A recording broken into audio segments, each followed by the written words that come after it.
Mental health को लेके aware हो रहे हैं, पहले से ज़्यादा अवेयर हो रहे हैं। और मेंटल हेल्थ डिस्टर्ब कब होती है? जब व्यक्ति का फेथ डिस्टर्ब होता है, जब उसका भरोसा डिस्टर्ब होता है, जब वो डिस्कनेक्टेड फील करता है, अपने आप के साथ में डिस्कनेक्टेड फील करता है, अपने परिवार के साथ में डिस्कनेक्टेड फील करता है, वो अपनी सोसाइटी के साथ में डिस्कनेक्टेड फील करता है, अपने फ्यूचर के साथ में वो डिस्कनेक्टेड फील करता है, अपने प्रेजेंट के साथ में डिस्कनेक्टेड फील करता है। तो वो जो डिस्कनेक्टेड जो फील करता है ना, वो फील क्यों करता है? क्योंकि उसका फेथ डिस्टर्ब होता है। दो लोग आए साथ में, तो दो लोग साथ में आए तो एक इंसान को दूसरे इंसान के अकॉर्डिंग ढलना पड़ा। तो ढलना पड़ा, अभी तक तो ये चल रहा था कि मैं मेरी मर्जी का मालिक, मैं अपने हिसाब से कुछ भी करूं। लेकिन जब ग्रुप बनता है, दो लोगों का ग्रुप बन रहा है, जब 10 लोगों का ग्रुप बन रहा है, जब 100 लोगों का ग्रुप बन रहा है, तो उस ग्रुप के अंदर कुछ चीजें आपके अकॉर्डिंग होगी और कुछ चीजें दूसरों के अकॉर्डिंग होगी। तो इस समझ का जो डेवलप होना है, यहीं से ही पूरी मेंटल हेल्थ डेवलप होती है। आपको भी ये लगता है जनरेशनली जो स्ट्रेस लेवल है डिफरेंट होता है? कोई सा भी ऐसा टाइम नहीं रहा, कोई सा भी ऐसा समय नहीं रहा जहां पर ऐसी कोई चीज हुई हो कि जब ये सब चीजें नहीं थी। सब जगह थी। और उस समय भी परेशान होने के जो ऑब्जेक्ट्स थे उस टाइम के हिसाब से अलग थे। जैसे भगवत गीता के अंदर अर्जुन जो परेशान हुआ था, अर्जुन को जो एंजाइटी हुई थी, वो हुई किस कारण थी? वो आपकी जो चीजों को जो इंटरप्रिटेट करने का जो तरीका है ना, उस तरीके की गड़बड़ी की वजह से हुई थी। परफॉर्मेंस एंजाइटी तो हर टाइम में रही होगी ना। ऐसा थोड़ी कि पहले वाले जो लोग थे उनके अंदर परफॉर्मेंस एंजाइटी नहीं होती थी, आज वाले लोगों के अंदर परफॉर्मेंस एंजाइटी होती है। ये परफॉर्मेंस एंजाइटी कोई नए तरीके से आ गई, ऐसा तो बिल्कुल भी नहीं है। साइकियाट्रिस्ट जो आपको हेल्प करता है, वो आपका जो चीजों को लेकर जो समझ है, आपकी जो अंडरस्टैंडिंग है, उस अंडरस्टैंडिंग को इम्प्रूव करवाने के ऊपर हेल्प। हम कोई एक पैटर्न बना लेते हैं। आई फील हस्बैंड वाइफ के बीच में भी काफ़ी कॉन्फ्लिक्ट्स हो जाते हैं, या हस्बैंड को लगता है वाइफ को जाना चाहिए, या वाइफ को लगता है हस्बैंड को जाना चाहिए। When the things are not solving between them, एक थर्ड पार्टी इंटरवेंशन की बहुत ज़्यादा ज़रूरत होती है। इफ़ दे हैव प्रॉब्लम, ऐसा कोई भी साइंस मिल रहे हैं, दे शुड 100% विजिट जी।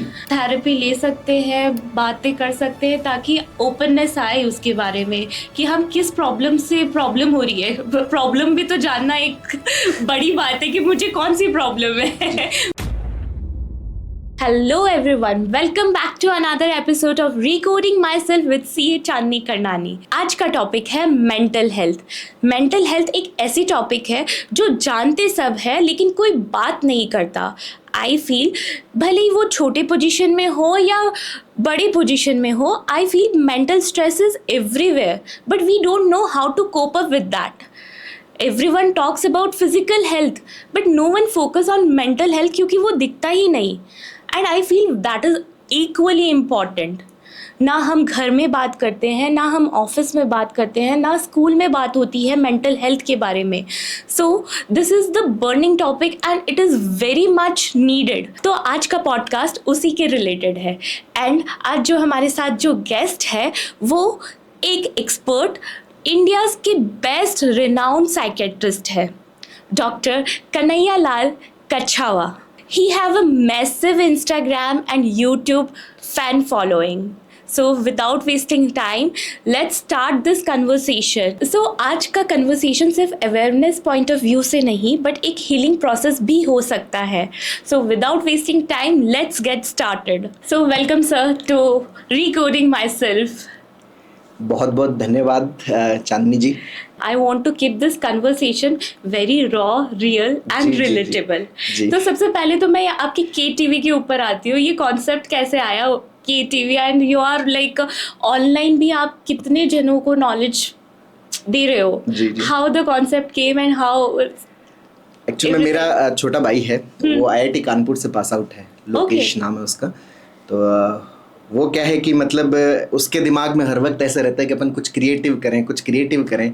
तो हम लोग क्या है कि जैसे जब मैं MBBS हो गया था, MD में मैं जब आया था, तो MD के अंदर हम लोग क्या अवेयरनेस कैंपेन किया करते थे, है ना? कि पर वो अवेयरनेस कैंपेन 4 महीनों में एक बार होती थी, 5 महीनों में एक बार होती थी। और फिर मैं क्या है कि जो साइकेट्री मेरा जो सब्जेक्ट है, धीरे धीरे मुझे ये समझ में आया कि जो साइकेट्री जो है वो एक तरह का क्या है कि मतलब लोगों के जीवन को वास्तव में बदलने वाला सब्जेक्ट है। राइट। क्योंकि आप मन के गणित को आप जितना अच्छा समझते हो उतना बेहतर लोगों के जीवन को बनाते हो। तो मुझे क्या है कि ये सब्जेक्ट थोड़ा थोड़ा जैसे क्या है कि कथावाचक जैसा लगा, मुझे लगा। तो कथावाचकों का सबका क्या है कि अपना कोई ना कोई चैनल होता है। हाँ, राइट। तो मेरे भाई के दिमाग में यह है कि अपन भी अपना चैनल बनाते हैं। तो हमने क्या है कि इसको चैनल बना लिया। अब चैनल का नाम क्या रखें, अब टीवी तो रखना था, हमारा आगे प्लान था कि भाई ठीक है अपन इसको चैनल अपन इसको इस तरह से बनाएंगे, तो फिर इसमें टीवी इस तरह से ऐड कर दिया। फिर डॉक्टर हैं तो डॉक्टर के उस मेरा जो नाम है वो उसमें ऐड करके डॉक्टर KTV इसको बना लिया। Very nice and attractive name. और प्लस आपके ऑनलाइन होते ही कितने लोग आपसे जुड़ चुके हैं, how much you are healing them also. तो मैं ये मानती हूँ कि आपका एक्सपीरियंस भी 10x हो चुका है, क्योंकि इतने जनों से डील करना, इतने कमेंट्स आते हैं, लोगों के इतने प्रॉब्लम सॉल्व करते हैं। तो आपको क्या लगता है कि मेंटल हेल्थ आज के टाइम पे लोग नॉर्मलाइज हो गए हैं या इसको इग्नोर भी करते हैं? मैम एक्चुअल में क्या है कि लोग जो है वो मेंटल हेल्थ को लेके अवेयर हो रहे हैं, पहले से ज़्यादा अवेयर हो रहे हैं। और पहले भी इस चीज़ की अवेयरनेस थी। मेंटल हेल्थ जो है वो कोई सामान्य ऐसा नहीं है कि अपन खाली इसको क्या कि ट्रीटमेंट पर्पस तक ले जाए। जैसे अभी तो ठीक है कि जैसे डॉक्टर्स वगैरह है या जो मेडिकल साइंस है वो मेंटल हेल्थ को डील करता है, लेकिन जो मेजर पार्ट जो मेंटल हेल्थ का जो डील किया जाता था, जो पास्ट में डील किया जाता था, तो जितने भी जो रिलीजन है, जो रिलीजियस कॉन्शियस है, वो रिलीजियस कॉन्शियस हम सब के अंदर एक फेथ पैदा करती है, एक भरोसा पैदा करती है। और मेंटल हेल्थ डिस्टर्ब कब होती है? जब व्यक्ति का फेथ डिस्टर्ब होता है, जब उसका भरोसा डिस्टर्ब होता है, जब वो डिस्कनेक्टेड फील करता है, अपने आप के साथ में डिस्कनेक्टेड फील करता है, अपने परिवार के साथ में डिस्कनेक्टेड फील करता है, वो अपनी सोसाइटी के साथ में डिस्कनेक्टेड फील करता है, अपने फ्यूचर के साथ में वो डिस्कनेक्टेड फील करता है, अपने प्रेजेंट के साथ में डिस्कनेक्टेड फील करता है। तो वो जो डिस्कनेक्टेड जो फील करता है ना, वो फील क्यों करता है? क्योंकि उसका फेथ डिस्टर्ब होता है। जैसे एक लड़का लड़की की अपन बात कर ले, पति पत्नी की अपन बात कर ले में, तो पति पत्नी के अंदर अगर फेथ है ना तो वो कनेक्टेड फील करते हैं, और कनेक्टेड फील करते हैं तो दोनों को एक दूसरे के लिए एक रिलैक्सेशन फील होता है, दिमाग एकदम उनका शांत होता है, बढ़िया होता है ना। हाँ। तो जो फेथ वाला पार्ट है, वो फेथ क्या करता है? आपको बहुत ज़्यादा स्थिर रखता है, वो आपको नॉर्मलाइज करता है, आपको अच्छा महसूस करवाता है। तो ये फेथ वाला पार्ट जो है वो बहुत लंबे टाइम से जो है वो रिलीजन ने जो है उसने पे किया है। जो अलग अलग हम जो रिचुअल्स मनाते हैं या जो अलग अलग जो कल्चरल चीज़ें करते हैं, जो कल्चरल चीज़ें जो है वो सब लोगों को एक साथ जो जुड़े हुए होने का भाव पैदा करती है। जैसे आप बहुत अच्छा एग्जाम्पल लीजिए, जैसे दिवाली है या जैसे होली का एग्जाम्पल है। तो होली या दिवाली जो है वो पूरा देश, मैं कहूँगा कि विश्व के जितने भी जो लोग हैं, मैं अपने देश की बात करूँ तो पूरा देश एक साथ उस त्योहार को मनाता है। एक साथ अगर मनाता है तो एक साथ मनाने का मतलब क्या है कि फिजिक्स के अंदर एक टर्म होती है जिसको अपन रेजोनेंस बोलते हैं। रेजोनेंस का मतलब क्या है कि सब चीजें एक फ्रिक्वेंसी में है। एक फ्रिक्वेंसी में होने का मतलब क्या है? सब आपस में कनेक्टेड है। अगर दो लोग समान तरीके से बिहेव कर रहे हैं तो एक परसेप्शन क्रिएट होता है, अच्छा दोनों कनेक्टेड हैं। तो कनेक्टेडनेस का जो भाव है वो कब क्रिएट होता है? जब चीजें एक समान होती है। तो जो त्योहार वाली जो कॉन्शियस है वो कितनी अल्टीमेट कॉन्शियस है।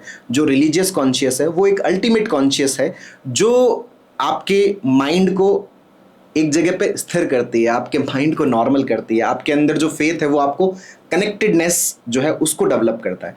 तो ये लंबे टाइम से ये चला आ रहा है। और इसका बहुत बड़ा एग्जाम्पल जो हमारा रिलीजियस जो टेक्स्ट है या जो स्पिरिचुअल टेक्स्ट है, जो भी हमारा टेक्स्ट है, वो सारा टेक्स्ट जो है वो मेंटल हेल्थ के ऊपर ही है। हम अगर इसको यूं समझेंगे, नहीं मेंटल हेल्थ कोई अभी 100-200 साल पुराना विषय नहीं, ये 100-200 साल पुराना विषय नहीं है।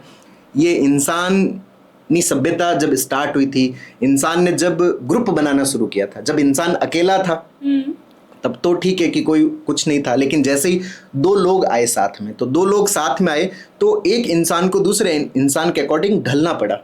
हाँ। है ना?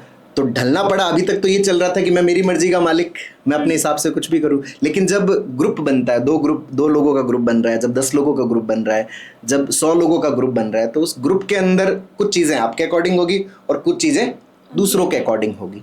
तो इस समझ का जो डेवलप होना है, यहीं से ही पूरी मेंटल हेल्थ डेवलप होती है। यहीं से ही आपका जो मन वाला पार्ट है वो डेवलप होना शुरू होता है। तो जहाँ से इंसानी सभ्यता शुरू हुई है वहाँ से मेंटल हेल्थ है वो बहुत ज़्यादा इंपॉर्टेंट थी। और उस समय भी लोग इसके प्रति अवेयर हुए, क्योंकि प्रॉब्लम्स तो उस समय भी हुई होगी ना। और जब प्रॉब्लम्स होती है तो इंसान उसके सॉल्यूशंस निकालता है, इंसान जो है वो उसके हल निकालने की कोशिश करता है। तो उसी दरमियान जो मेंटल हेल्थ से रिलेटेड जो सॉल्यूशंस निकाले गए, उन्हीं सॉल्यूशंस के अंदर हमारा जो कल्चर डेवलप हुआ, उन्हीं सॉल्यूशंस के अंदर हमारे रिचुअल्स डेवलप हुए, उन्हीं सॉल्यूशंस के अंदर हमारा रिलीजन डेवलप हुआ, उन्हीं सॉल्यूशंस के अंदर जितने भी हम आज जो फॉलो करते हैं या जितने मतलब फॉलो किए जाने बंद हो चुके हैं, वो सब चीज़ें जो है वो मेंटल हेल्थ का ही पार्ट है। हाँ, ये हम कह सकते हैं, ये जो साइकेट्री वाला जो पार्ट ही ठीक है कि ये 200-300 साल पुराना है, लेकिन मेंटल हेल्थ है वो तो इंसान के अस्तित्व से जुड़ी हुई चीज़ है। इंसान के जो सभ्यता है उसके जो शुरुआती जो चरण है वहाँ से जुड़ी हुई चीज़ है, तो वहाँ से वो हमेशा अवेयर ही रहा है। अगर आप अवेयर नहीं होगे तो आप परेशान होगे तो आप कुछ ना कुछ उसका सॉल्यूशन निकालोगे। ठीक है, हो सकता है आपके पास में उसका कोई नाम ना हो सकता है कि आप जो टेक्निक यूज़ कर रहे हो जिससे आपको रिलीफ मिल रहा है। जैसे आप देखिए कि बहुत सारे लोग जो मंदिर जाते हैं या जो भी अपनी रिलीजियस प्रैक्टिसेस करते हैं, उनको पूछो कि आप जब ये सब चीज़ें करते हैं तो आपको क्या होता है, वो कहता है बड़ी शांति मिलती है, मन जो है वो अच्छा महसूस होता है, पॉजिटिव फील करते हैं, बेहतर महसूस करते हैं। वो क्यों करते हैं? तो ये सब किसका पार्ट है? मेंटल हेल्थ का ही तो पार्ट है। राइट ये आपने जो भी अभी आपने कहा, मैं इसको कनेक्ट कर पा रही हूँ। जब भी मैं मम्मी से अपनी बात करती हूँ कि मम्मी बोलती है ये आजकल की बीमारी है तुम्हारा, ये एंजाइटी डिप्रेशन, हमारे टाइम में तो ऐसा होता नहीं था। बिकॉज वो सब चीज़ों से कनेक्ट कर पाते थे। इस जनरेशन में ये ज़्यादा क्यों है? क्योंकि एक तो सोशल मीडिया भी बहुत बड़ा कारण हो गया है, एंड रिचुअली अपने रिलीजन से भी कहीं ना कहीं दूर होते जा रहे हैं। उनके टाइम में ना सोशल मीडिया थी ना, और मंदिर सब वो जाया करते थे। तो कहीं ना कहीं आपको भी ये लगता है जनरेशनल ही जो स्ट्रेस लेवल है डिफरेंट होता है? स्ट्रेस के जो ऑब्जेक्ट्स है वो बदलते जाते हैं। राइट। पहले अगर आप देखो कि पास्ट में एक बहुत बड़ा एग्जांपल है जो मेंटल हेल्थ का, जो एंजाइटी का, जो मैं हर जगह कोट भी करता हूँ, जो भगवत गीता का जो एग्जांपल है। और जब वहाँ पर जो युद्ध हुआ था, अभी हम जैसे बात करते हैं कि आज ही क्या है कि फैमिलीज के बीच में झगड़े हैं, आज ही एक दूसरे की नहीं बनती, आज ही ईर्ष्या का भाव बहुत ज़्यादा है। तो हमारा कोई सा भी ऐसा टाइम नहीं रहा, इतिहास के अंदर आप उठा के देख लीजिए, कोई सा भी ऐसा टाइम नहीं रहा, कोई सा भी ऐसा समय नहीं रहा जहाँ पर ऐसी कोई चीज़ हुई हो कि जब ये सब चीज़ें नहीं थी। सब जगह थी। और उस समय भी परेशान होने के जो ऑब्जेक्ट्स थे उस टाइम के हिसाब से अलग थे। उस समय ठीक है कि मतलब जैसे मान लीजिए कि कोई व्यक्ति परेशान होता था, किसी के पास में साइकिल है, किसी के पास में नहीं है, तो उसके कारण से भी वो परेशान होता था, मेरे पास में क्यों नहीं है। किसी के पास में बैलगाड़ी है, किसी के पास में नहीं है, तो उसकी वजह से वो परेशान होता था। आज गाड़ियों पे शिफ्ट हो गया, आज मोबाइल पे शिफ्ट हो गया। ठीक है, वो ऑब्जेक्ट्स बदले हैं, लेकिन परेशान होने वाला जो पार्ट है ना, परेशान होने वाला पार्ट वो एक्सटर्नल नहीं है।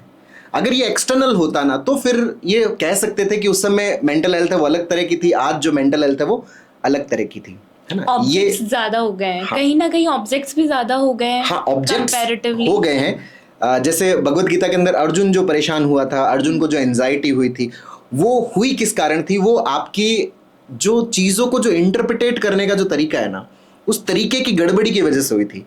अगर आप रेशो देखते हो तो पहले रेशो कम थे, कम लोग थे, आज लोग ज्यादा है, तो उनके कंपैरेटिवली अगर आप देखोगे तो मतलब रेशो में अगर आप देखोगे तो कैसे वो चेंज आएगा ना।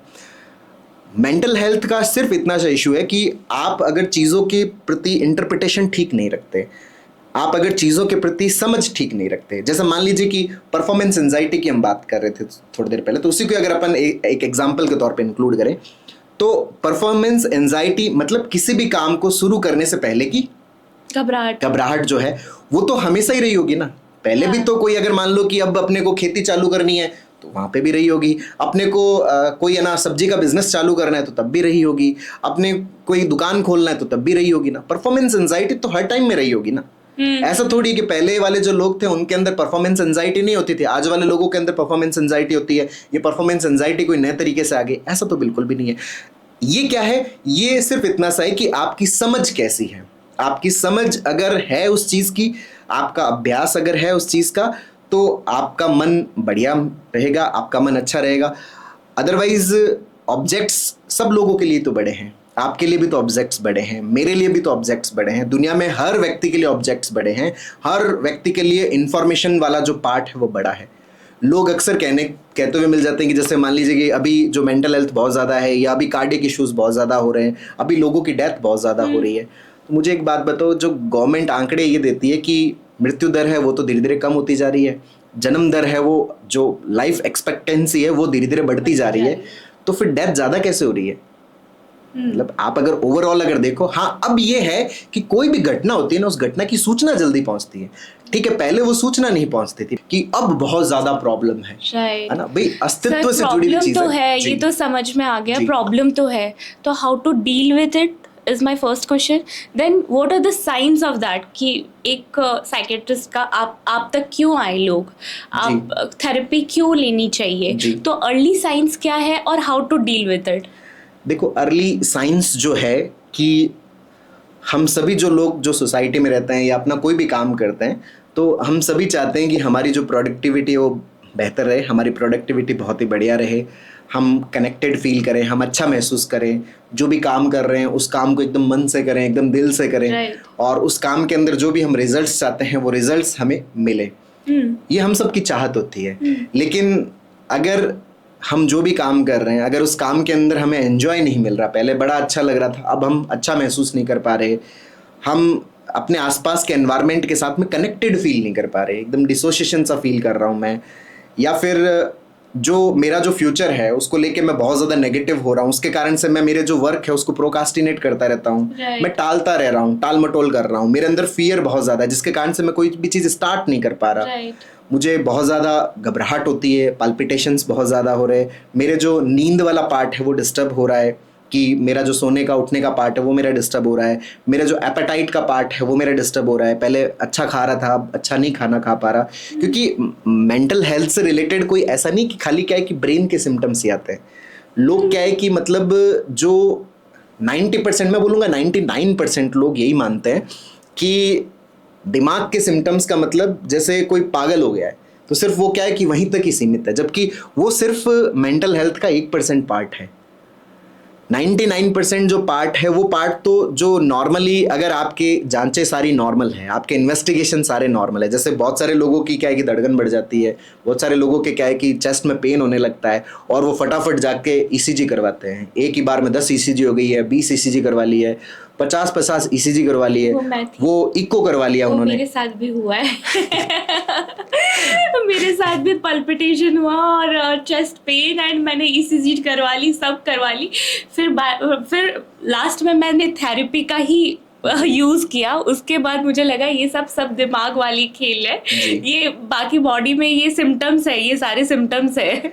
अगर आपके इन्वेस्टिगेशंस नॉर्मल है, जांचें आपकी नॉर्मल है, मैं तो कहता हूँ कि अगर जांचों का ऐसे जेट है वो बढ़ता जा रहा है, उनका जो पाइलअप होता जा रहा है, और आपकी डॉक्टर शॉपिंग स्टार्ट हो गई है. अच्छा, ये नहीं एक नए डॉक्टर के पास चल लेते हैं, यहाँ नहीं हो सकता है शायद इसने मेरी बात है वो ढंग से पकड़ी नहीं हो सकता है इसको मेरा जो पार्ट है वो समझ में नहीं आया हो सकता है जांच है वो ठीक तरह से पकड़ नहीं पाई हो.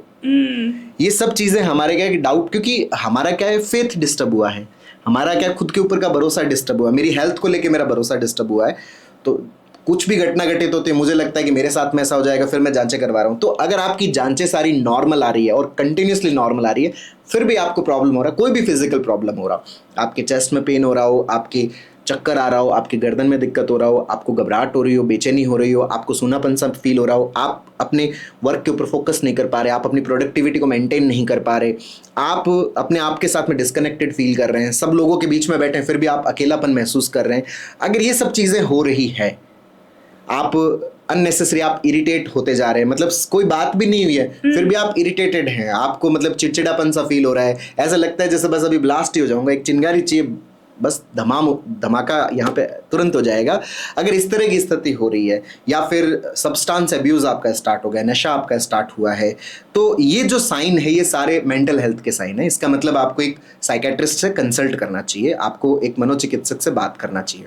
अब साइकेट्रिस्ट जो है, दूसरा आपने प्रश्न किया कि भाई जो साइकेट्रिस्ट है वो किस तरह से हेल्प करता है. राइट. साइकेट्रिस्ट जो आपको हेल्प करता है वो आपका जो चीज़ों को लेकर जो समझ है, आपकी जो अंडरस्टैंडिंग है, उस अंडरस्टैंडिंग को इम्प्रूव करवाने के ऊपर हेल्प करता है. जैसे आप स्कूल जाते हो, स्कूल हम क्यों जाते हैं? क्योंकि स्कूल जाके हम लोग एक सीख लेते हैं, एक समझ लेते हैं, कोई सा भी टॉपिक है, कोई सा भी जो सब्जेक्ट है, उस सब्जेक्ट के ऊपर हमारी अंडरस्टैंडिंग मजबूत हो, हम सीखें, वहाँ पर हमारा सोचने समझने का तरीका है वो मजबूत हो, इसलिए हम स्कूल में जाते हैं.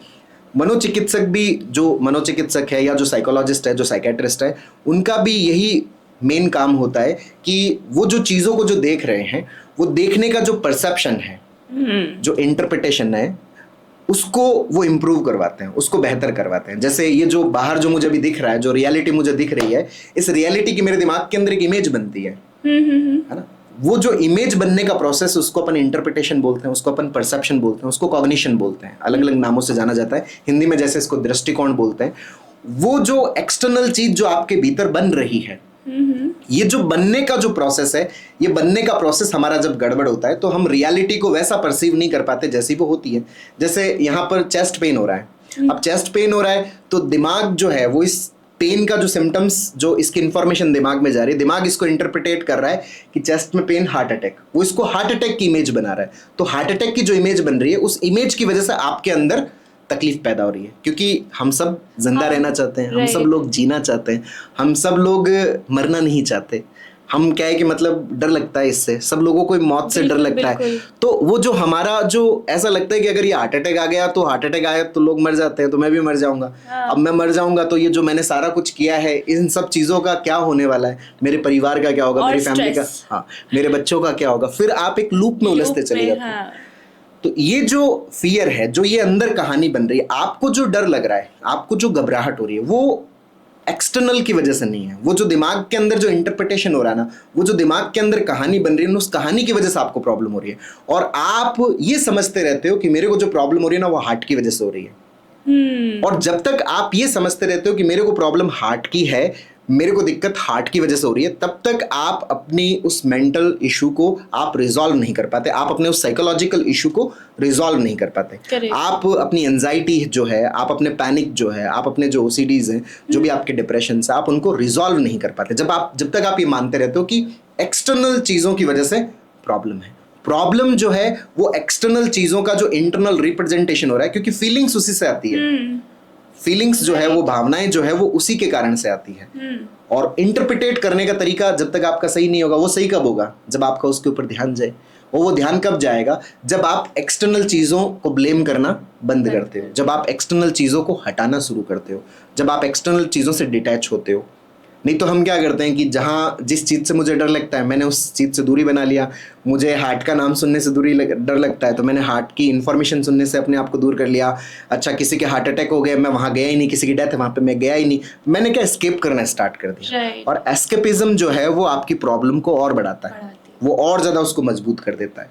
अब कहने को तो आप सब, पूरी दुनिया आपको कह रही होती है कि है ना, तुम्हें कोई दिक्कत नहीं है, कोई प्रॉब्लम नहीं है, तुम एकदम नॉर्मल हो, लेकिन ये मन मानता नहीं है। क्योंकि मन जो है वो इन्फॉर्मेशंस को नहीं मानता, मन जो है वो आप किस चीज़ के ऊपर एक्शन ले रहे हो उस चीज़ को मानता है। जैसे मान लीजिए कि मैं ये कहता हूँ कि मुझे स्टेज से डर नहीं लगता, लेकिन मैं स्टेज पे जाता ही नहीं। हाँ। अब मैं जाता नहीं तो मन कहता है कि एक्शन किस चीज़ पे ले रहे हो, नहीं जाने पे ले रहे हो। अच्छा, नहीं, कौन नहीं जाता? जिसको डर लगता है, इसलिए वो नहीं जा रहा, वो बोल नहीं पाएगा इसलिए वो नहीं जा रहा।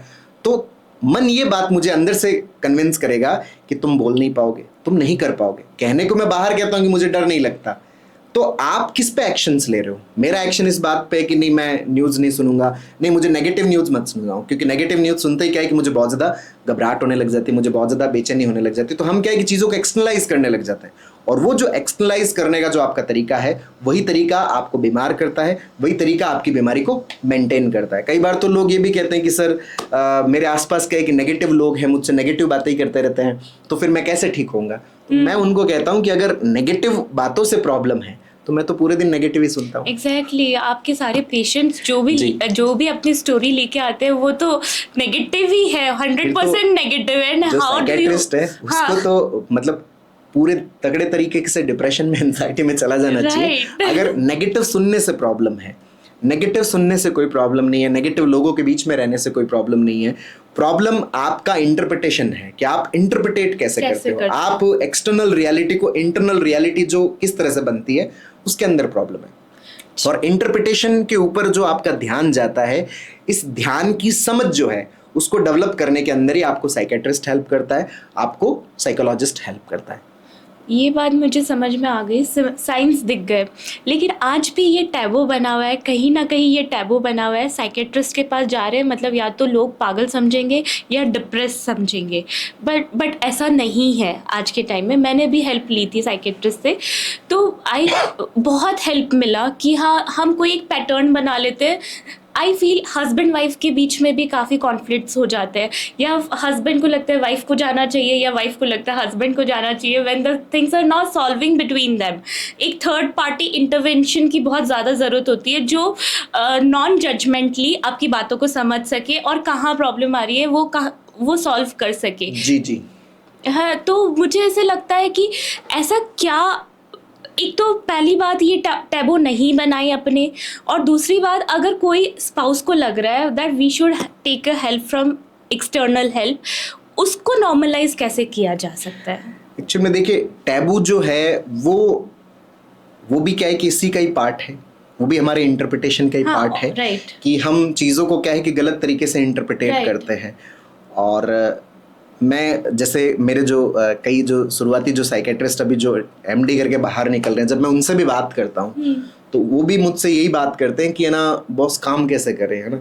लोग मतलब जो है वो बहुत ज़्यादा स्टिग्मा है उनके अंदर, राइट। बहुत ज़्यादा चीज़ों को नेगेटिव लेते हैं। तो मैं उनसे एक बात पूछता हूँ कि आपने कितने लोगों से बात की, आप कितने लोगों के बीच में आप गए, कितने लोगों को आपने अवेयर किया इस चीज़ के प्रति?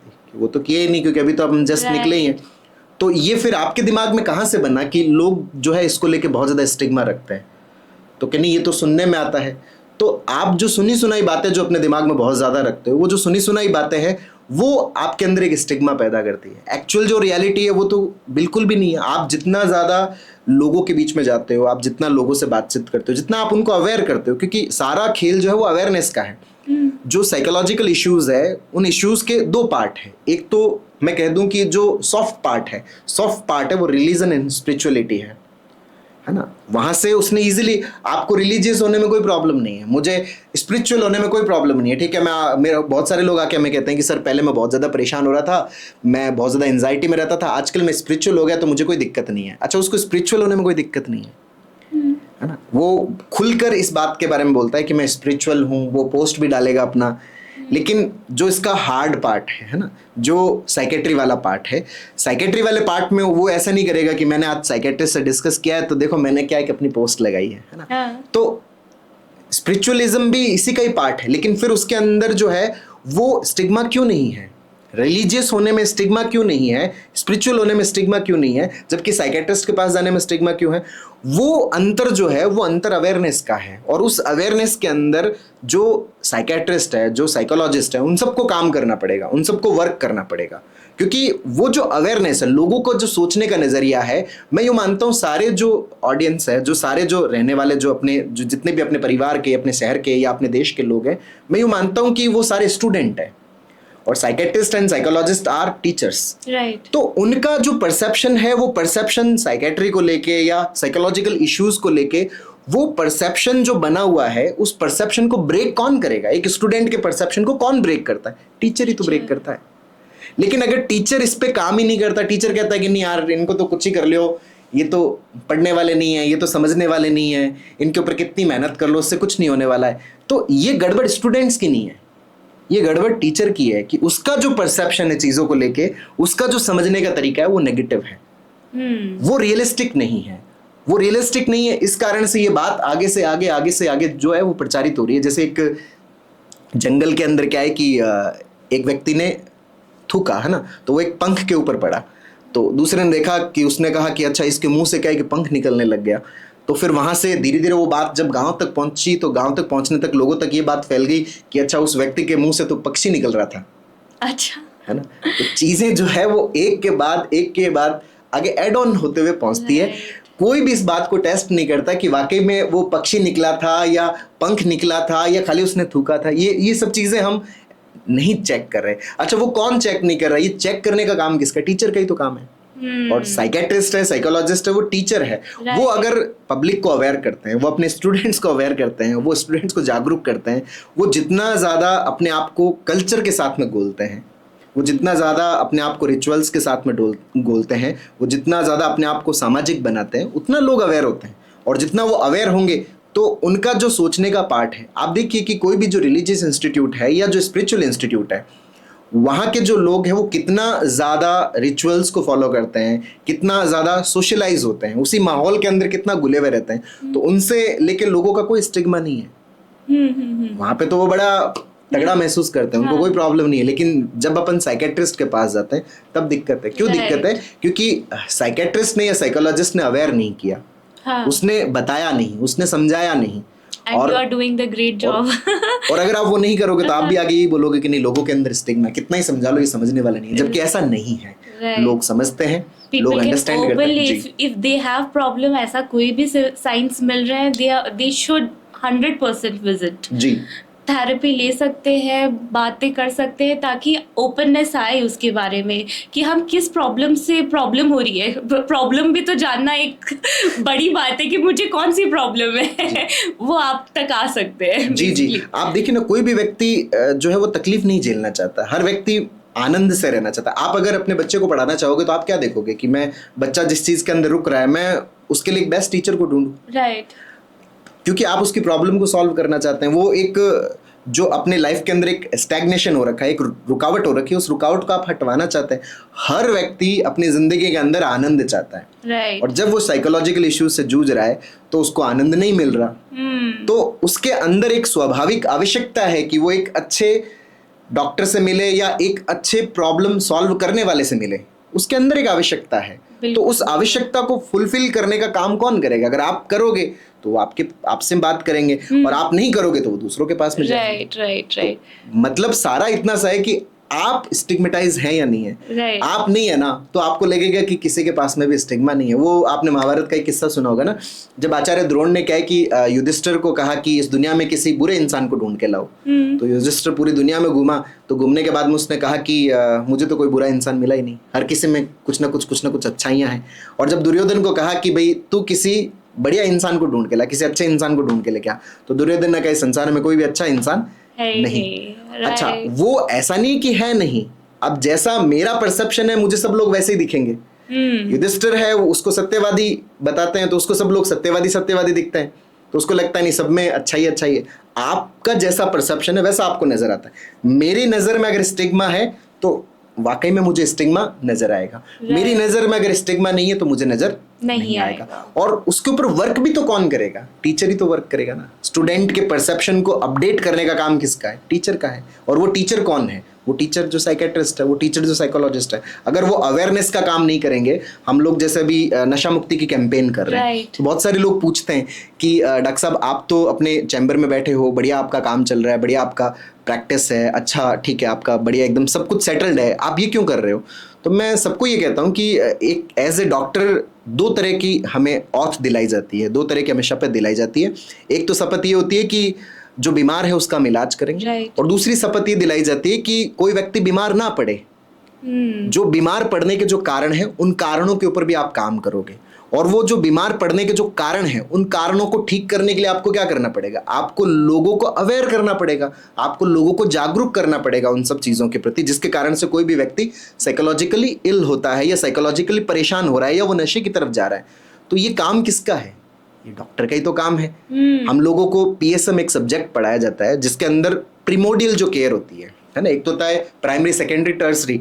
ये तो होता है कोई भी व्यक्ति बीमार हुआ तो उसको प्राइमरी ट्रीटमेंट मिलना चाहिए, उसको सेकेंडरी मिलना चाहिए, टर्सरी जैसे मेडिकल कॉलेज लेवल का ट्रीटमेंट मिलना चाहिए। ये तो सिर्फ 10% पार्ट है। 90% जो पार्ट है वो पार्ट है प्रीमोडियल केयर का। दो तरह की बीमारियां हैं, एक तो है जो कम्युनिकेबल है ना, कम्युनिकेबल जैसे कोरोना हुआ था कि एक से दूसरे के अंदर जा रही है। दूसरी जो प्रॉब्लम्स है वो है non communicable. Non communicable problems वो प्रॉब्लम्स है जो हमारी लाइफ स्टाइल से जुड़ी हुई है, जो हमारे जीवन जीने के तरीके से जुड़ी हुई है, जो हमारे समाज को देखने के तरीके से जुड़ रखी है। मैं खुद को कैसे देखता हूँ, मैं अपनी सराउंडिंग को कैसे देखता हूँ, मैं अपने पास्ट को कैसे देखता हूँ, मैं अपने फ्यूचर को कैसे देखता हूँ, मैं अपने फैमिली को कैसे देखता हूँ, मैं अपने देश को कैसे देखता हूँ। ये जो हमारा परसेप्शन है, अगर ये परसेप्शन आपका रियलिटी बेस्ड नहीं है तो आप साइकोलॉजिकली परेशान होंगे। तो इन जो प्रॉब्लम्स हैं, इन प्रॉब्लम्स के लिए प्रीमोडियल केयर जो है, नॉन कम्युनिकेबल प्रॉब्लम्स के लिए प्रीमोडियल केयर सबसे बड़ी केयर है। और वो प्रीमोडियल केयर जो है वो कौन सी वाली है? वो ये है कि अवेयर करना, लोगों को जागरूक करना। अच्छा, अवेयरनेस मैं एक क्लास की तरह लेता हूँ कि आज जैसा हमारा आज शाम को गीगा सर के अंदर हमारा कार्यक्रम है, तो वहां पर जो भी पूरे गांव जो इकट्ठा होने वाला, उन हम लोग क्या लेने वाले हैं? पे क्लास ही तो लेने वाले हैं। उस क्लास से एक अवेयर करने वाले हैं, उनके परसेप्शन को और बेहतर बनाने वाले हैं, उनकी जो समझने का जो पार्ट है उसके अंदर हमारा एक प्रयास है कि वो थोड़ा सा इस चीज को समझे, थोड़ा सा इस चीज को अंडरस्टैंड करे। तो ये चीज आप करेंगे तो स्टिग्मा है वो भी खत्म होगा। और सबसे ज्यादा जरूरी है आपकी नजर से स्टिग्मा का हटना। Right right. क्योंकि आपकी नजर से अगर स्टिग्मा नहीं हटेगा तो आपको सब जगह स्टिग्मा नजर आएगा। अगर कोई भी आपके मन मुताबिक बात नहीं कर रहा ना, आपको लगेगा कि नहीं ये स्टिग्मा वाला व्यक्ति है, मैं गलत व्यक्ति से बात कर रहा हूँ। अरे वो अपने आपसे एक डिफरेंट ओपिनियन रखता है। असहमति का मतलब स्टिग्मा नहीं है। सामने वाला अगर सहमत नहीं है जो आप उसको एक्सप्लेन कर रहे हो, और ये असहमति क्यों क्रिएट होती है, आप तो रियलिटी का नॉलेज दे रहे हो, फिर भी असहमति क्यों? इसके पीछे का कारण ये है कि मैं मान लो कि एक पीएचडी होल्डर हूं और मैं जिससे बात कर रहा हूं वो 5वीं क्लास का है। अगर मैं पीएचडी के हिसाब से उसको नॉलेज डिलीवर करूंगा तो असहमति तो होगी ना। राइट। मुझे वो जो 5वीं वाला है वो पीएचडी के लेवल पे अभी तुरंत नहीं आ सकता, लेकिन मैं इस यात्रा से आया हूं तो मैं तो 10th वाले के अकॉर्डिंग भी बात कर सकता हूं, मैं 5वीं वाले के अकॉर्डिंग भी बात कर सकता हूं।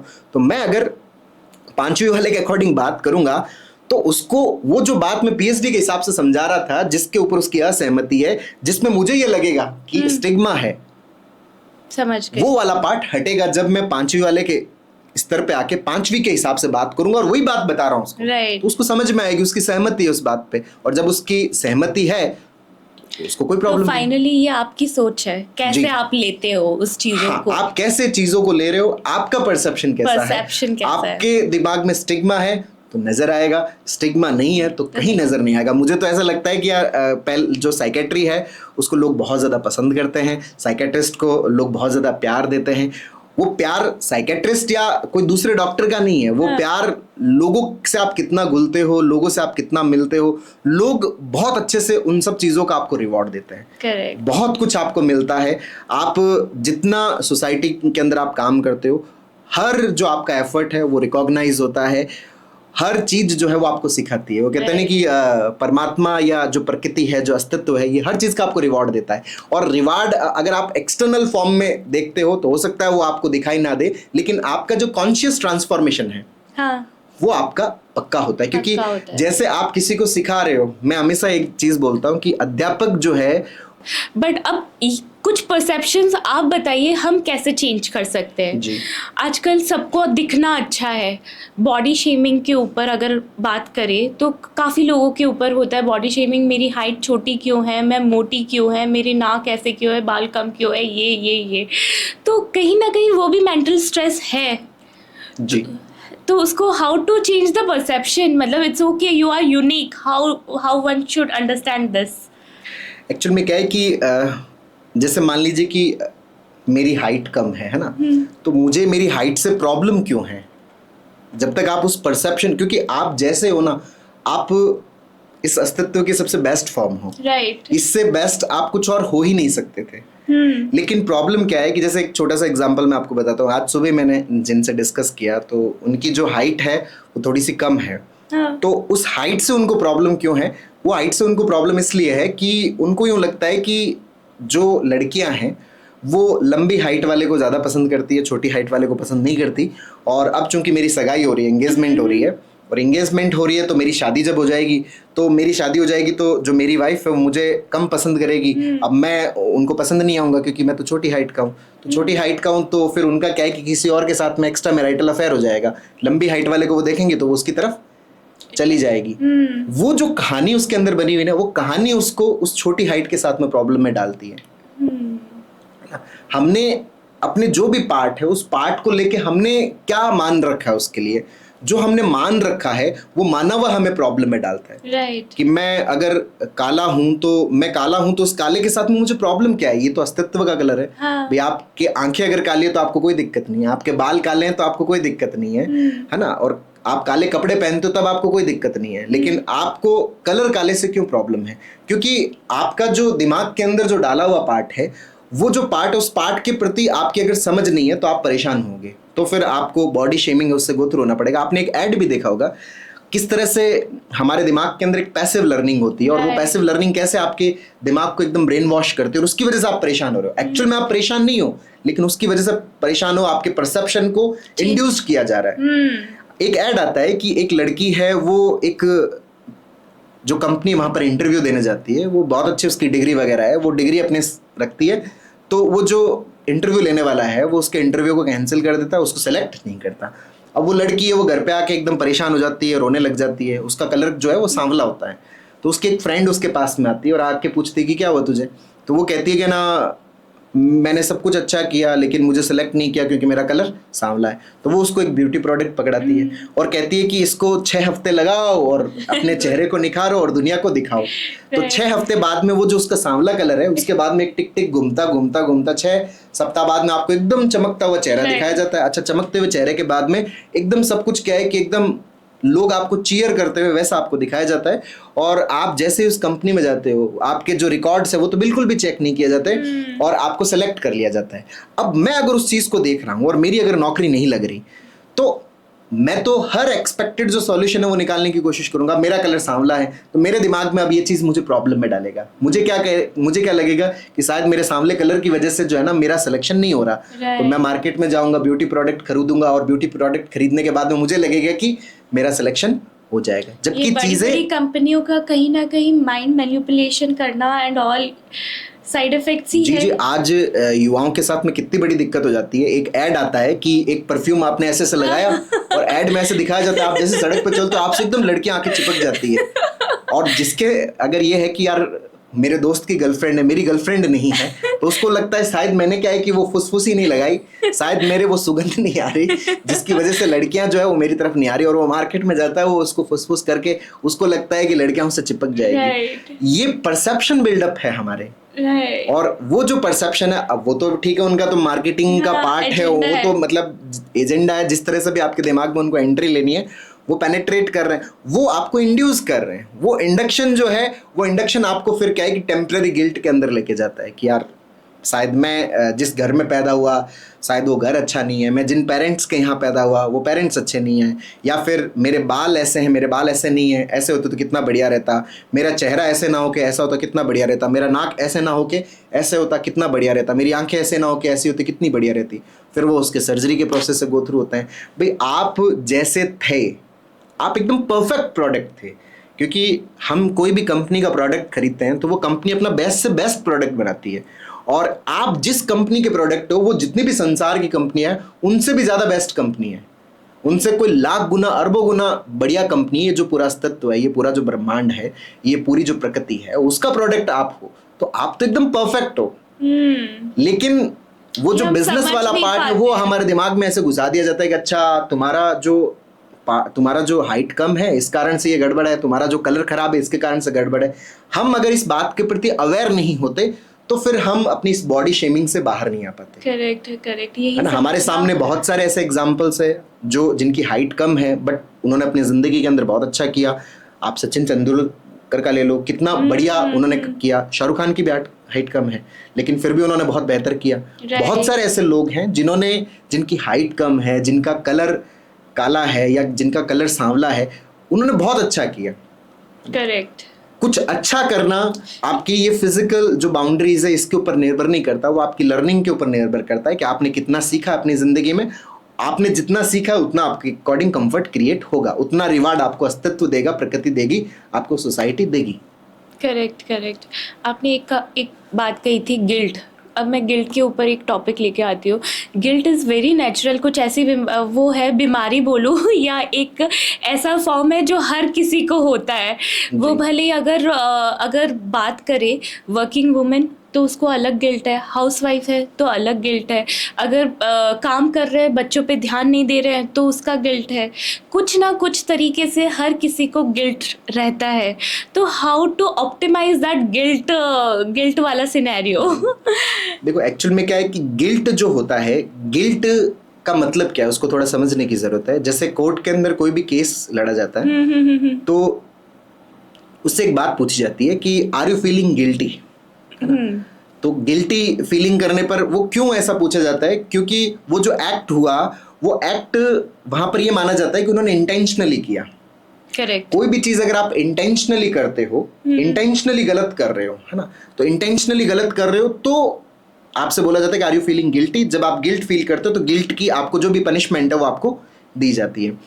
हम जो डे टू डे लाइफ में अगर हम जी रहे हैं, जैसे मान लीजिए कि मैं वर्किंग हूँ या मैं नॉन वर्किंग हूँ, या मैं जो मेरा परिस्थितिवश जो मैं काम कर रही हूँ उस काम के कारण मैं बहुत सारी चीजें नहीं कर पा रही या बहुत सारी मैं ड्यूटीज फुलफिल नहीं कर पा रही हूँ, तो वहां पे अगर मैं गिल्ट फील करता हूँ ना, तो गिल्ट जो है ये एक रॉन्ग परसेप्शन पे आधारित है। रॉन्ग परसेप्शन पे कैसे? क्योंकि वहां पर मेरा यूं मानना होता है कि मैं सब चीजें इंटेंशनली कर रहा हूं, कि मैं अपने बच्चे को इंटेंशनली टाइम नहीं दे पा रही, मैं अपने हस्बैंड को इंटेंशनली टाइम नहीं दे पा रहा। मेरा ऐसा इंटेंशनल नहीं है। जैसे आप सड़क पे चलते हो, आपका एक्सीडेंट हो जाता है, तो आपके ऊपर वो धारा थोड़ी लगती है कि आपने क्या है कि मतलब इसको मार दिया, आपके ऊपर हत्या का केस थोड़ी चलता है। वहां पे अनइंटेंशनल एक्सीडेंट का केस चलता है। तो हम भी डे टू डे लाइफ में जो हम जीते हैं वो अनइंटेंशनल एक्ट है। जैसे एक पर्सन जो है वो मेरे पास में कंसल्ट करने आए, तो उन्होंने मुझे बोला कि सर मैं पिछले 3 सालों से बहुत भयानक गिल्ट के अंदर हूँ। मैंने कहा क्या हुआ? कि मेरे जो पिताजी हैं वो कोविड के अंदर बीमार हुए। अब कोविड के अंदर जो है मैंने अपनी तरफ से बेस्ट जो ट्रीटमेंट देना था वो उनको ट्रीटमेंट दिया, बेस्ट से बेस्ट जो हॉस्पिटल ले जा पाता था मैं ले जा पाया। लेकिन उस समय के हालात ऐसे नहीं थे कि मैं उनको एम्स में नहीं ले जा पाया या मैं उनको जो कोई और अच्छे जगह पे नहीं ले जा पाया। लेकिन मेरे आसपास वाले जो लोग हैं वो मुझे कहते हैं कि तुम वहाँ ले जाते ना तो तुम्हारे पिताजी बच जाते, तू वहाँ लेके जाता ना तो तुम्हारे पिताजी बच जाते। तो वहाँ से मेरे अंदर ये थॉट आया कि मैं लेके जाता, शायद मैं नहीं लेके गया।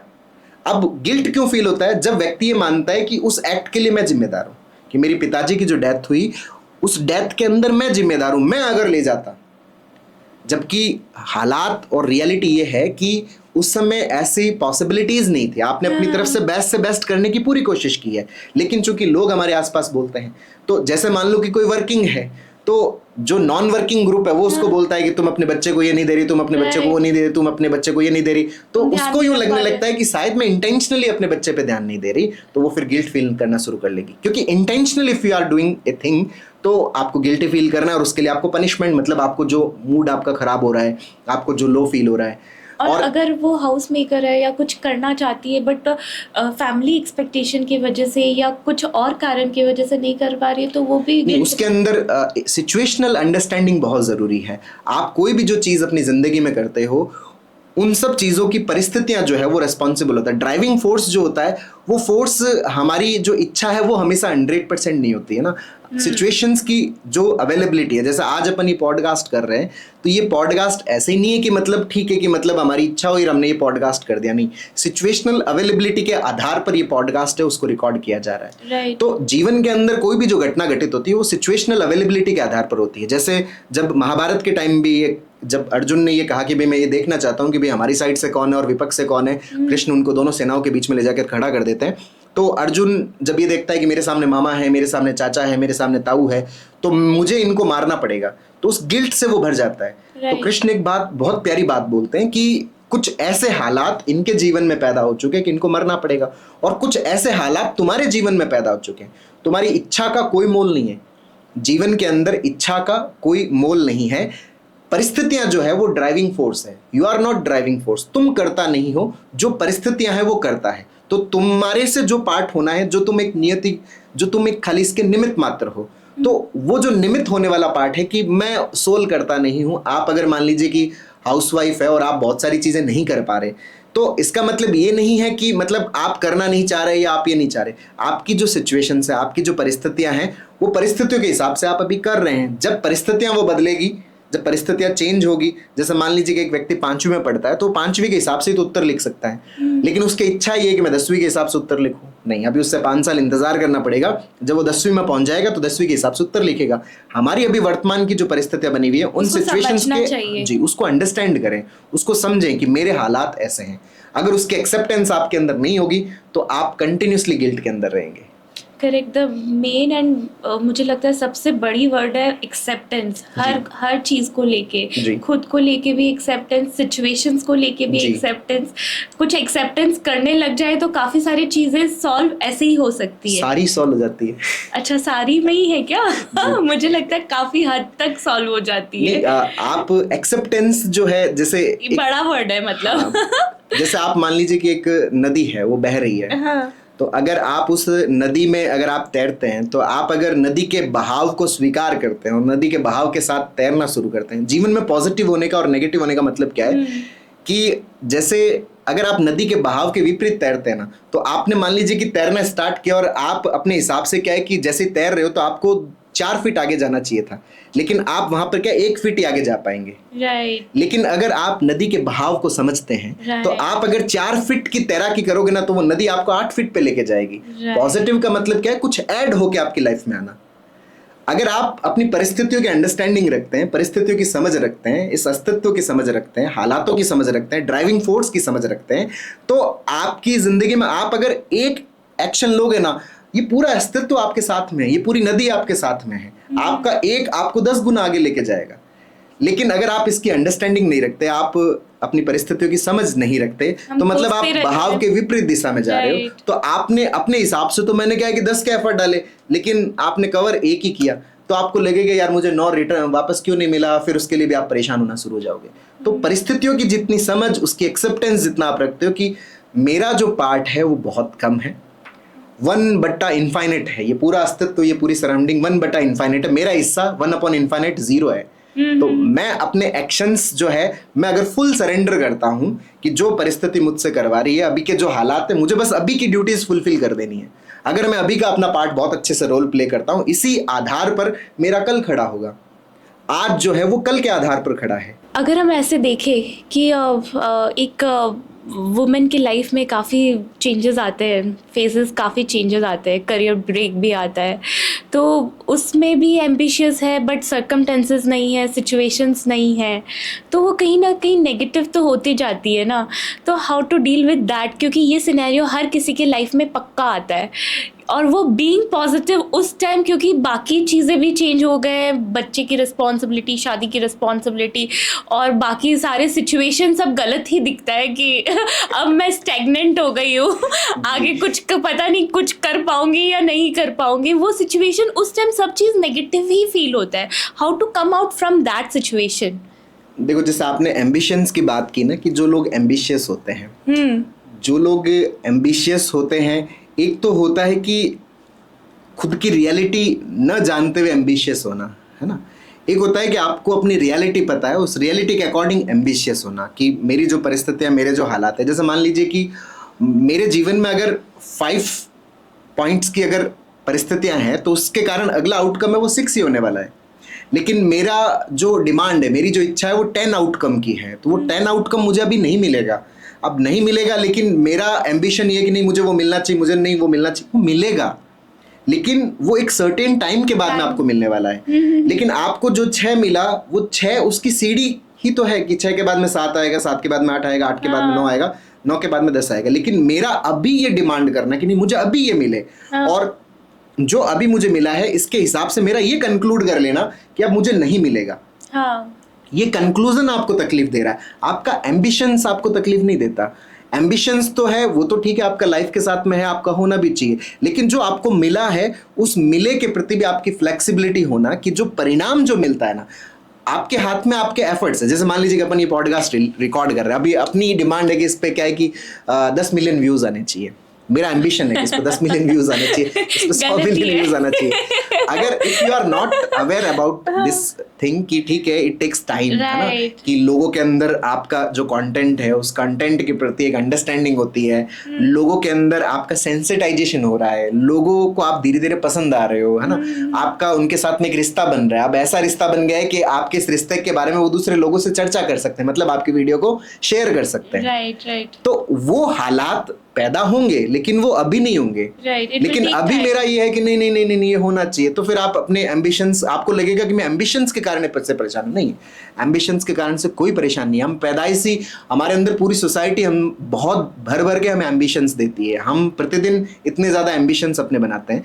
एम्बिशन से अगर परेशान होते तो फिर तो पूरी दुनिया परेशान होनी चाहिए थी। एम्बिशन से कोई व्यक्ति परेशान नहीं है, परेशान हम सिर्फ और सिर्फ हमारे एम्बिशंस को लेके जो हमारा परसेप्शन बना हुआ है कि अभी नहीं हुआ इसका मतलब नहीं होगा, मैं नहीं कर पाऊंगी, मुझसे नहीं हो पाएगा। ऐसे अगर सब ऐसे ही रहा, अरे सब ऐसे कैसे रहने वाला है।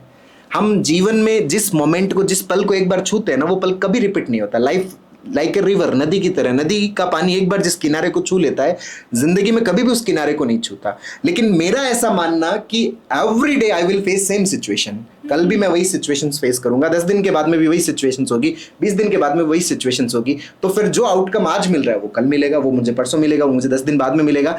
ये जो कैलकुलेट करने का वे है, वो कैलकुलेट करने का वे आपको तकलीफ दे रहा है, एम्बिशंस आपको तकलीफ नहीं दे रहा।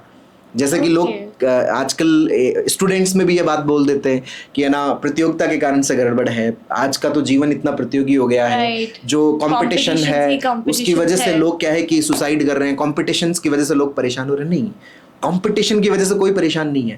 कंपटीशन इस अस्तित्व की डिमांड है ना, इस प्रकृति की जरूरत है कंपटीशन, है ना। आप जो इस दुनिया में आए हो ना, तो आप 3-4 करोड़ शुक्राणुओं को हरा के आप इस दुनिया में आए हो, वहां आपका कंपटीशन स्टार्ट हुआ। आप यहाँ जैसे इस दुनिया में आए हो, आपका जो इम्यूनिटी बिल्डअप होता है वो भी कंपटीशन के कारण बिल्डअप होता है। आपके सराउंडिंग के अंदर जितने भी बैक्टीरिया, वायरसेस जो भी आपके आसपास है, उनसे आपकी बॉडी की इम्यूनिटी लड़ती है। वहां पे एक प्रतियोगिता होती है, उस प्रतियोगिता में जो जीता है वो आपकी इम्यूनिटी और मजबूत होती है। जितना आप जीतते जाते हो उतनी आपके अंदर स्ट्रेंथ बिल्डअप होती जाती है, उतनी आपके अंदर पावर डेवलप होती जाती है। कंपटीशन हर जगह है। मैं ये शर्ट पहन रहा हूँ, उसने ऐसा पहना है, मेरे पास में ये, उसके पास में ये है, मेरे पास में ये गाड़ी, उसके पास में ये है। हर जगह कंपटीशन है। प्रॉब्लम कंपटीशन से नहीं है, प्रॉब्लम प्रतियोगिता से नहीं है। लेकिन आप जब किसी भी प्रतियोगिता की तैयारी कर रहे हो, आप अपनी जिंदगी में कोई भी चीज चाह रहे हो, और उसकी चाहने की यात्रा के अंदर जब आपको उस समय तात्कालिक तौर पर अगर वो परिणाम आपको नहीं मिलता, और आपका इस तरह से कंक्लूड कर लेना कि ऐसा आज मुझे मिल रहा है तो हमेशा ही ऐसा ही मिलेगा, तो फिर क्या होगा? जो फ्यूचर आपने जिया नहीं, जो फ्यूचर आपने देखा नहीं, फिर भी आपका ये कंक्लूड कर लेना कि ऐसा ही मिलता रहेगा, अब वो आपको तकलीफ दे रहा है, अब वो आपको हेल्पलेस फील करवाता है, क्योंकि आपने कंक्लूड कर लिया अपनी तरफ से, भाई अभी तो कल का दिन बाकी है, अभी तो 10 दिन बाकी है, अभी तो साल भर पूरा बाकी है, अभी तो आने वाला पूरा जीवन बाकी है। लेकिन आप जब कंक्लूड कर ले तो that conclusion creates problem, that competition doesn't create problem. उसके अंदर कोई प्रॉब्लम नहीं है, एम्बिशंस के अंदर कोई प्रॉब्लम है। मैं तो कहता हूँ खूब एम्बिशंस होने चाहिए, इस पूरी दुनिया पर राज करने के एम्बिशंस रखो, कोई दिक्कत नहीं है। लेकिन आपको अगर अभी आप राज नहीं कर पा रहे तो ये भी कंक्लूड मत करो कि कल ऐसा नहीं होगा, परसों ऐसा नहीं होगा, साल भर बाद में ऐसा नहीं होगा, 10 साल बाद में ऐसा नहीं होगा। ये कंक्लूड आप जब कर लेते हो, that conclusion create problem. Correct. So friends, ये था हमारा पार्ट 1 डॉक्टर कन्हैया कछावा के साथ एक गहरी, दिल को छू लेने वाली बातचीत का पहला हिस्सा। उम्मीद है आपको ये कन्वर्सेशन पसंद आई होगी और आपने इसे फील भी किया होगा। लेकिन कहानी यहाँ खत्म नहीं होती। पार्ट 2 जिसमें हम बात करेंगे मेंटल हेल्थ के असली और ज़रूरी पहलू पर, वो जल्द ही आ रहा है। सो स्टे ट्यून, क्योंकि कभी कभी जो बातें ज़रूरी होती है उसका इंतज़ार भी उतना ही ज़रूरी होता है। So stay tune for part 2 coming soon. Thank you. Please like, subscribe the channel Recoding Myself।